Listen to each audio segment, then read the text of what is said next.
ଅଭିମାନ ଏବଂ ସ୍ୱାଭିମାନକୁ ନେଇ ସୁଶାନ୍ତ ନାୟକର ସୁନ୍ଦର ବାର୍ତ୍ତାଟିଏ। ଆମ ଜୀବନରେ ଛୋଟ ଛୋଟ କଥାକୁ ନେଇ ଯଦି ଆମେ ଅଭିମାନ କରିବା, ସେ ଅଭିମାନ କେବେ ବି ଆମକୁ ଉପରକୁ ଉଠାଇ ଦେବନି। ଆଉ ଆମ ଜୀବନର ଆମେ ଯଦି ସ୍ୱାଭିମାନକୁ ନେଇ ବଞ୍ଚିବା, ସେ ସ୍ୱାଭିମାନ ଆମକୁ କେବେ ବି ତଳକୁ ଖସେଇ ଦେବନି। ତେଣୁ ଆମ ଜୀବନରୁ ଆମେ ଅଭିମାନକୁ ବାହାର କରିଦେବା ଆଉ ସ୍ୱାଭିମାନକୁ ନେଇ ବଞ୍ଚିବା। ଆମେ ଜଣେ ସ୍ୱାଭିମାନୀ ମଣିଷ ହୋଇଯିବା, ଯାହାର ପରିଣାମ ସ୍ୱରୂପ ଜୀବନ ଦୁଃଖଦାୟକ ହୋଇଯାଏ, ଜୀବନ କଷ୍ଟଦାୟକ ହୋଇଯାଏ। ଥରେ ଭାବିଲେ ସେତେବେଳେ ଆମକୁ କେତେ କଷ୍ଟ ହୁଏ ଯଦି ଆମେ ଅଭିମାନ କରିବା।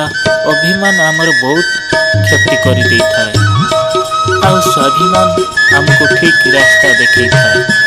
ତେଣୁ ଏ ସୁଶାନ୍ତ ନାୟକର ଏତିକି ଅନୁରୋଧ, ସମସ୍ତେ ଅଭିମାନକୁ ନିଜ ପାଖରୁ ଦୂରେଇକି ରଖନ୍ତୁ ଆଉ ସ୍ୱାଭିମାନକୁ ଆପଣେଇ ନିଅନ୍ତୁ।